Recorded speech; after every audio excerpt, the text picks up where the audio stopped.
Today's video is packed with good stuff. First off, we'll be making this little guy start to finish. And to do it, we'll be using the Voxelab Proxima.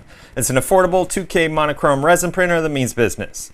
If that wasn't enough, we'll be using their new washable photopolymer resin, which rinses with water. We'll circle all the way around and airbrush and distress this so it looks super cool, so stick around.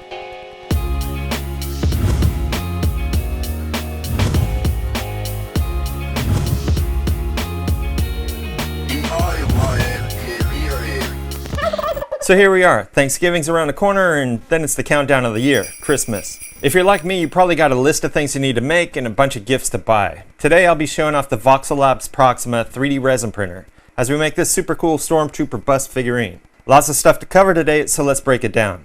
First, we're going to look at the Proxima, what's in the box, how to use it, how it performs. Next, we'll be talking about this washable photopolymer resin and how well that works. Then finally, we'll be finishing this Stormtrooper figurine, airbrushing, and finishing it to give it some grungy battle scars. Sound like fun? Let's dive in. Ladies and gentlemen, the Voxelab Proxima.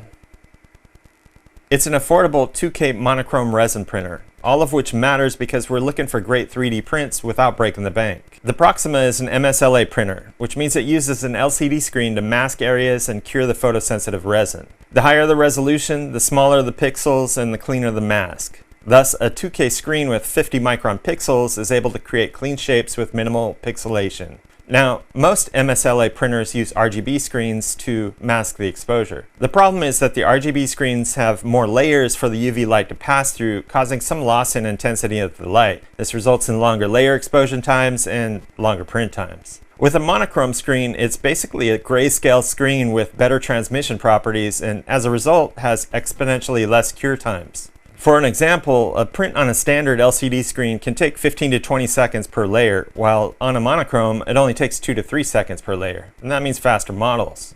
The Proxima comes well packaged. In the top of the box are the standard accessories including a cord, scraper, gloves, instructions, and a USB drive. The top section is removed and the printer is bagged and covered in protective film. Once unpacked, we mount the build plate and resin tank. The build plate has a ball head for easy registration and a surface size of about 125 by 68 millimeters and 155 millimeters high. This is a pretty common size for resin printers. It has a single linear rail and lead screw design, which is pretty common. The resin tank has a couple of flanges on the side which ensure proper registration when placing it in. The software interface is very common, in fact almost identical to the Anycubic and Peopoly software. They have a print section which will display the files on the thumb drive, a tool section where you can adjust and calibrate the build plate, exposure, and finally a system section where you can look at the version and vendor support information. Yada yada yada. But we need something to print. Today we're going to make something fun, non-functional with lots of detail that can be used as a gift. I picked up this model at CG Trader for a few bucks. To slice the model we have a few options. Voxelab offers a software application called VoxelPrint. You can download and install it. It's easy to generate supports and print the file in just a couple steps. While VoxelPrint is fine, and I suppose they have to provide some tool to use with their hardware, if you're familiar with chitubox, you probably want to just use that. In chitubox, they have a machine profile for the Voxelab printer, and you can easily slice with the settings and software that you're already familiar with. In the machine print settings, you'll see the great layer times of the 2.8 seconds in this case, so super fast printing.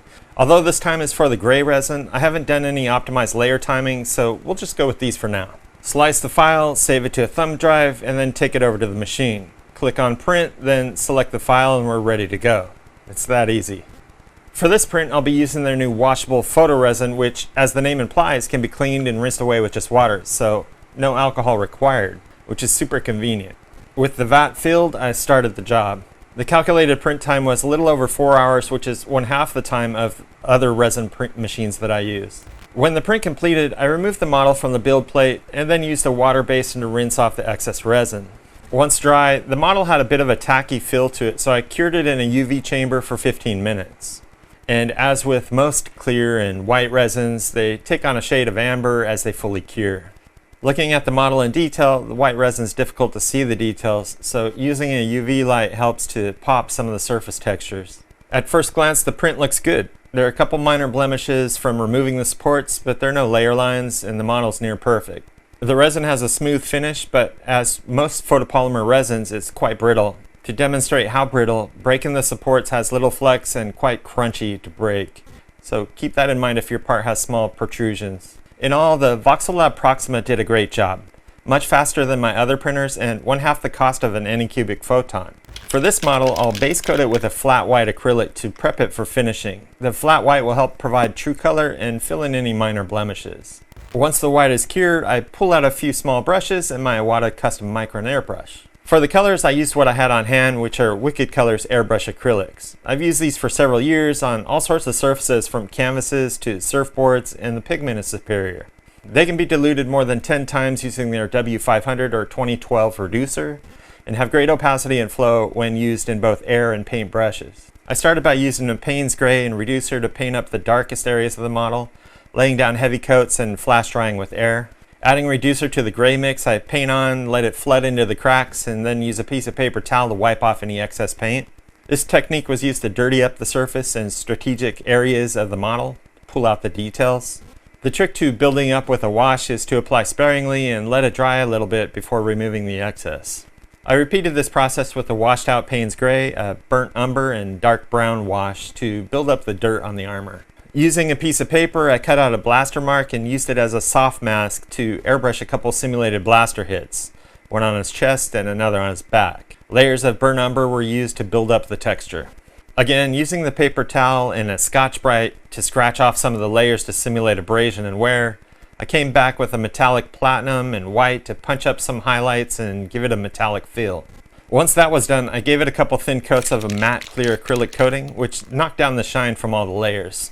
And with that, the Stormtrooper was done. Looks like he's been through hell, or at least 2020. Now, I don't do these often, but these are a lot of fun to do and they look great when they're done. I was real excited to use the Monochrome resin printer and was happy with the results. The faster printing was awesome and the 2K resolution gave a near perfect finish that really didn't need any finishing. These sort of projects are always fun when they turn out great. Tools play a big role, at least for accuracy and consistency. The printer is fast and high resolution, and the resin was super easy to clean up. Of course, the paints are excellent and the airbrush, top notch. If you're considering getting into resin printing, go check out the Voxelab printers. The quality and price point for these new printers, it really can't be beat. Hopefully you enjoyed this look at a bunch of different tools that can help you or a loved one create some great DIY gifts for this holiday season. Of course, I've linked all the tools and supplies in the description below, and using my affiliate links, they cost the same and supports the channel. If you're new here, hit the subscribe button and ring that notification bell. It'll keep you in the know on future updates.